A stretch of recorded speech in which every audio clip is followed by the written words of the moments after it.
ఇది ఇట్లా పెడుతున్నా కొంచెం ఇట్లా ఫ్రెండ్స్ ఈ ఇల్లు చూడండి. ఇది దక్షిణ ఆగ్నేయ నడక అనమాట. ఇది దక్షిణ వీధి. దక్షిణంలో ఆగ్నేయంలో మాత్రమే వీధి ఉంది. ఇది వేరే వాళ్ళ స్థలం, ఇది వేరే స్థలం. ఇది దక్షిణం, ఇది వెస్ట్. ఇది 3 అడుగుల ఖాళీ స్థలం ఉంది. ఇది వాయువం. ఇది అయితే ఈశాన్యం పెరుక్కుంటూ డైరెక్ట్గా దండిగా వచ్చింది ఈశాన్యం. అంటే ఇటు నుంచి ఇక్కడ దాదాపు 20 అడుగులు ఉంటుంది ఇది ఈశాన్యం. నేను ఇల్లును చూపిస్తాను. ఇది ఇట్లా ఉండే వీళ్ళు ఏం చేసినారు, ఇక్కడ ఒకటి దానికి వేసినారనమాట. ఏది మన రేకులు వేసినారు. అవి పట్ట కట్టినారు కార్ పార్కింగ్ అని. ఈ డోర్ ఎదుట ఇది డోర్. ఈ డోర్ ఎదుట కార్ పార్కింగ్ చేసినారు. కానీ వీళ్ళు చేసిన పొరపాటు ఏంటంటే,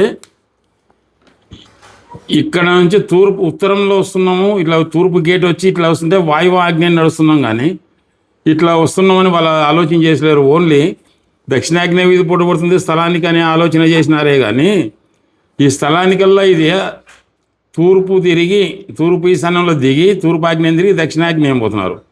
మళ్ళీ ఇంట్లోకి వెళ్ళేటప్పుడు ఇట్లా పోయి పశ్చిమ వాయువం తిరిగి ఇట్లా పోతున్నారు. ఇట్లా మళ్ళీ పశ్చిమ వాయువం పోయి మళ్ళీ ఇంట్లోకి పోతున్నారు వీళ్ళు. అంటే ఈ నడక తప్పు. దక్షిణాగ్నేయం వీధి పోతుంటే దక్షిణం ఉంటే దక్షిణమే ఉండాలా. ఇంకొకటి ఈ గేటు ఈటికే ఉంది. ఇలా కంపౌండ్ ఇట్లా నైరుతి పెరిగింది. ఇక్కడ దక్షిణంలో 3 అడుగుల ఖాళీ స్థలం ఉంది ఇంటికి.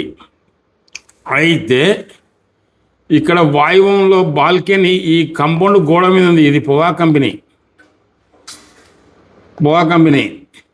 కానీ ఇది వాయువం మూతపడింది. మూతపడి కొంచెం ఆర్థికంగా ఇబ్బందులు పడినారు. ఇక్కడ తూర్పు అద్దయింది మెట్లు. అంటే తూర్పు ఆనుకొని వేసినారు మెట్లు. అంటే పశ్చిమంలో ఖాళీ స్థలం ఉంది కానీ తూర్పున ఖాళీ స్థలం లేదు. ఇక్కడ బుద్ధుని విగ్రహం బాగా పెట్టినారు. అయితే ఇక్కడ తూర్పున రేకులు వేసి కార్ పార్కింగ్ పెట్టినారు. ఇది వద్దు, ఇట్లా వేసుకొని ఇట్లా అని చెప్పినాము. ఈ ఇంటికి నేను పోయి, అన్న ఇదైతే ఏం చేయనిక రాదు, ఇది ఇట్లా ఉంటే వాయువు మూత ఇది వేయాలంటే వాళ్ళు పొగా కంపెనీ వాళ్ళు ఇవ్వరు. దీన్ని ఇట్లా ఎక్స్టెన్షన్ చేసుకుని ఇట్లా దక్షిణాగ్ని నడకబెట్టుకోవాలంటే ఇది అలా ఏ పని కాదు, బిల్డింగ్ అంతా కట్టినారన్న, దీన్ని ఏం చేయనిక రాదు అని చెప్పి వచ్చినాను. ఇదైతే భారీగానే ఇబ్బంది పెడుతుంది ఇది. కానీ దీన్ని చున్నిక వచ్చిన వాస్తు ఒక ఆయన ఇట్లా మాట్లాడుతున్నాడు. చూడండి ఫ్రెండ్స్, మీరే ఆలోచన చేయండి.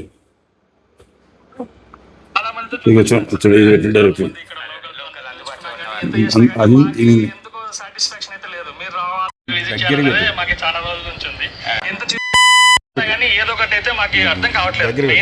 ఏం చేయాలో ఎంతమంది వీళ్ళు వాస్తవాలు వచ్చినా కానీ మాకైతే క్లారిటీగా లేదు.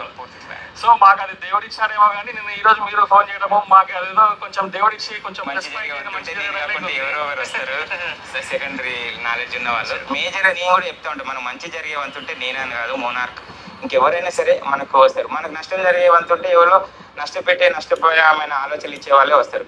కాబట్టి ఏంటంటే మన వాస్తుకు అనుకూలంగా ఉంటే 100% తన అభివృద్ధి మీరు కళతో చూస్తారు. నేను మళ్ళీ ఇదే అభిషేక్ రెడ్డి గారితో మీకు 1 year తర్వాత మళ్ళీ వీడియో కూడా మాట్లాడిపిస్తా. 1 year తర్వాత అవి తీసేసిన. హలో సంపత్ కుమార్ గారు, ఒక్కసారి ఆలోచన చేయండి. వాస్తును చెప్పండి కానీ సెకండ్ మెమరీ గారు మోనార్కులు ఏంటి మాట్లాడేది? మీరు మాట్లాడేది అంటే నువ్వేనంత ఫస్ట్ మెమరీ కానివి. నువ్వు ఇక్కడ సబ్జెక్టు చెప్పాయా బాబు. ఇక్కడ పశ్చిమం పరమట 3 అడుగుల ఖాళీ స్థలం ఉంది, తూర్పున ఏం లేదు. ఇక్కడ వాయువం మూతబడి వాళ్ళు ఈశాన్యం దండిగా పెరుక్కుంటూ ఇది వాయువం కంపౌండ్ ఉత్తర వాయువాన్ని చూస్తుంది. ఈడ చూస్తే నైరుతి పెరిగింది. ఈడ గేట్ ఇక్కడ లోపలికి వచ్చింది.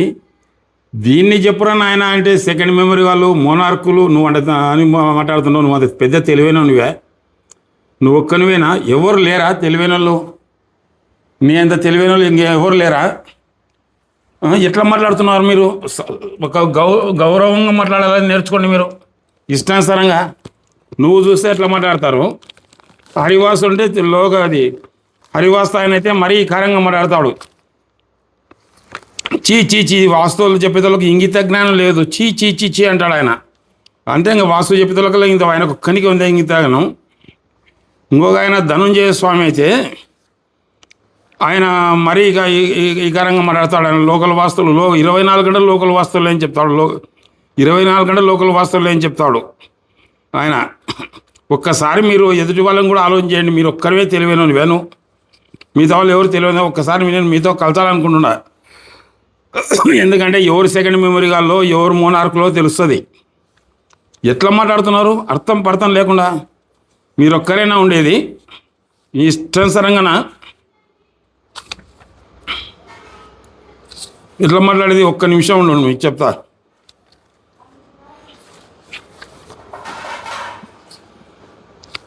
అవునటంచు ఒక్కడాడిన మాటకు కాదటంచు పలక క్షణము పట్టదు, దాని నిలువదియే తాతలు దిగి రావాలను. ఒకడు చెప్పిన మాటను దాన్ని నిలబెడాలంటే తాతలు దిగి రావాలనంట.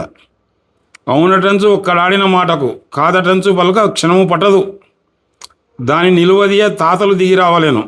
లోకమందు గొడ్రాళ్ళు ప్రసవ వేదన ఎట్లా ఎరగరో అట్లే విద్యాహీనులు మీరు విద్వాంసుల పరిశ్రమనే ఎరగరు. అంటే మీరు విద్యాహీనులు అనమాట. విద్యాహీనులు కాబట్టి ఎదుటివాళ్ళు విద్వాంసుల శ్రమ ఎరగరు. మీరు ఎందుకు తెలుస్తుంది? మీరు ఎదుటివాడు కూడా పండితుడు కదా, నువ్వు ఒక్కనివైనా పండితునివి. సెకండ్ మెమరీ గాళ్ళు మోనార్కులు అనుకుంటావాను. ఒక్కసారి నేను కలచాలని చూస్తున్నా కర్నూలు ఏరియాకి వస్తే. ఇంకోడైతే ఇంగిత జ్ఞానం లేదు, హరివాసులు ఇంగిత ఆయా బిందెలు ఆయాది బిందెలని మోసం చేసుకుంటా, అది సెంటు అత్తరు అమ్ముకుంటా, అత్తరు వస్తే పూసుకుంటే లక్ష్మి వస్తుందని చెప్పుకుంటా వాడిని కూడా ఒకసారి కలచాలని ఉంది నేను. ఏం ఇంగితంగా లేకుండా ఏం అమ్మ సొమ్ము తిన్నారా, వాళ్ళ అమ్మ సొమ్ము తిన్నారా, ఎవరమ్మ సొమ్ము తిన్నారు? ఎట్లా మాట్లాడాలా? కడుపుకు అన్నం తిన్నారా, గడ్డి తిన్నారా? ఎట్లా మాట్లాడుతున్నారు? బాగా చూడండి. ఇది అవునటంచు ఒక్కడాడిన మాటకు కాదటంచు పలుక క్షణము పట్టదు, దాని నిలువదియే తాతలు దిగి రావలేను. లోకమందు గొడ్రాలు ప్రసవ వేదన ఎట్లా ఎరగరో అట్లే విద్యాహీనులు విద్వాంసుల శ్రమ ఎరగనట. అంటే విద్యాహీనుడు విద్వాంసుల గురించి పట్టించుకోడు. మీరు హీనులు కాబట్టి ఇట్లా మాట్లాడేది. విద్యావంతుడు ఎవరు ఎదుటివాడిని గౌరవిస్తాడు. ఇంకొక ఆయన ఇట్లా చేస్తారు, ధనంజయ స్వామి ఉన్నాడు. ఆయన ఆయనది మరీ ఉంటుంది. ఎప్పుడు నోటుకు వస్తాలు గల వీళ్ళు లోకల్ భాషలో చెప్పినారు, ఇంతమంది భాషలు వచ్చి తినిపోయినారు, అంతమంది భాషలు తినిపోయినారని చెప్తుంటాడు ఆయన.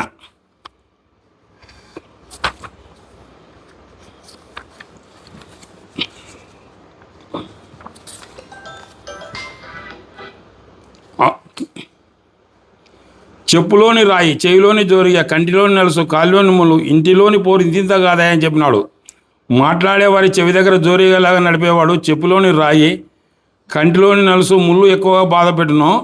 అట్లనే ఇల్లు సరిగా లేకుంటే ఇంటిలోని పోరు వర్ణతాతీతం అని పెద్దలు చెప్పినారు. అంతేగాని ఇల్లు వాస్తు చెప్పు కానీ వచ్చిన నీది పోవడం అది పోవడం ఏంటిది? పొద్దున్న లేచిన సెకండ్ మెమరీ గాళ్ళు మోనార్కులు నువ్వేనా అర్థం నువ్వు?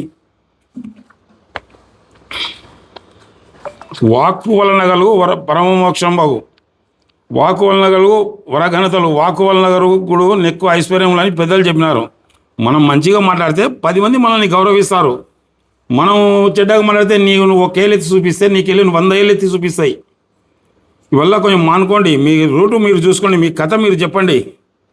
అంతేగాని ఈడున్న సబ్జెక్టు చెప్పు.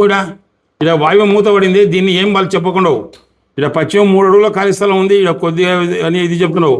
నేను ఈ కంపౌండ్ వీకి ఇక్కడ కట్టాలన్నా ఇది బుద్ధుని విగ్రహం ఉందని వాళ్ళు కట్టలే ఆ రోజు. ఇక్కడ వాయువం ఇది ఈశాన్యం వాయువం వల్ల తగ్గిపోయింది. వాయువం నశించినా తెగిపోయినా అందుగల వారు ఇంత ధనవంతులైన వ్యవహారంలో చెల్లరు. అంతేగాక తరచుగా రాజకీయ ఓటములు చవి చూస్తారని చెప్తున్నాం కదా. ఆగ్నేయ వాయువు నడకలు విశేషంగా నష్టపోతారని చెప్తున్నాం కదా.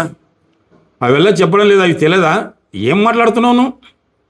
ఒక్కసారి నేను కర్నూలు ఏరియాకి వచ్చినప్పుడు ఒకసారి ఈ నంబర్కి ఫోన్ చేయి, కలిసి ఎవరు మోనార్కులో ఎవరేదో తెలుస్తుంది. ఎట్లా మాట్లాడాలండి మీరు? చదువుకున్నావునివే. అందుకే విద్యాహీనులు విద్యావంతుల శ్రమ ఎరగరని మీరు కూడా అంతే జాగ్రత్త. ఎట్లా మాట్లాడాలో తెలుస్తుంది. మీరు ఒక్కసారి మీరు అట్లా మాటలు వచ్చినాయనుకో అదే పనికి వస్తాయి కౌంటర్లు. మీరు ఎదుటి వాళ్ళని గౌరవించండి. గౌరవించకుండా ఎదుటి వాళ్ళ గురించి విమర్శించడం ఎందుకు? నువ్వెంత బొల్లావా, అంత లేచిపోయినావు నువ్వే, మిగతా వాళ్ళు అంత పనికివాళ్ళ. అసలు ఇక్కడ సబ్జెక్టు చెప్పును. ఇక్కడ ఏం సబ్జెక్టు చెప్తున్నారు? అసలు సబ్జెక్ట్ అనే చెప్తున్నావా? పరమట ఖాళీ స్థలం 3 అడుగులు ఉంది, ఉత్తరం తూర్పున ఏం లేదు, దక్షిణం 3 అడుగులు ఖాళీ స్థలం ఉంది, ఇక్కడ ఉత్తరం అద్దయింది. వాయువు మూతపడి ఆర్థిక ఇబ్బందులు అనారోగ్యాలు అంతతో ఇబ్బంది పడుతున్నారు వాళ్ళు. ఇది తూర్పు ఇది వచ్చి ఇటు నుంచి ఇట్లా దక్షిణాగ్నేయం ఇట్లా వస్తున్నారు. ఇలా నైరుతి పెరిగింది. ఇది చెప్పడంలే కానీ ఈ సబ్జెక్ట్ ఏం చెప్పడంలే కానీ ఎదుటి వాళ్ళని పెద్దగా విమర్శిస్తున్నావు. నీ కథ నువ్వు చూసుకో అయ్యా బాబు. ఎదుటి వాళ్ళని విమర్శించడం నువ్వు సబ్జెక్టు చెప్పుకో, నువ్వు కథ ఉండవచ్చు. కానీ నువ్వు పెద్ద పండితునివి అయితే 4 దండాలు వేసుకొని 4 గుర్రాలు వేసుకొని ఒక తేరు రథం కట్టించుకొని ఊరేగు. అంతేగాని కర్నూలుకి వచ్చి అంటే ఇంకా కర్నూలులో ఎవడు లేడా? అంత మొనార్కులేనా కర్నూలులో? అందరూ సెకండ్ మెమరీ కాలేనా? నువ్వు ఒక్కరిమైనా ఫస్ట్ మెమరీ కానివి. పైనుంచి దిగొచ్చినావా? నువ్వు చదివింది చదివే. నీకు ఎవడా చదువు చెప్పిన నా కొడుకు? నీకు ఇట్లాడే నేర్పినాడా? నీకు చదువు చెప్పినాడు ఇట్లా మాట్లాడమని? కొంచెం కూడా ఒక్కసారి ఇట్లాడి వచ్చినాయి అనుకో, ఏమవుతుందో నీ ఇష్టం. ఉంటా.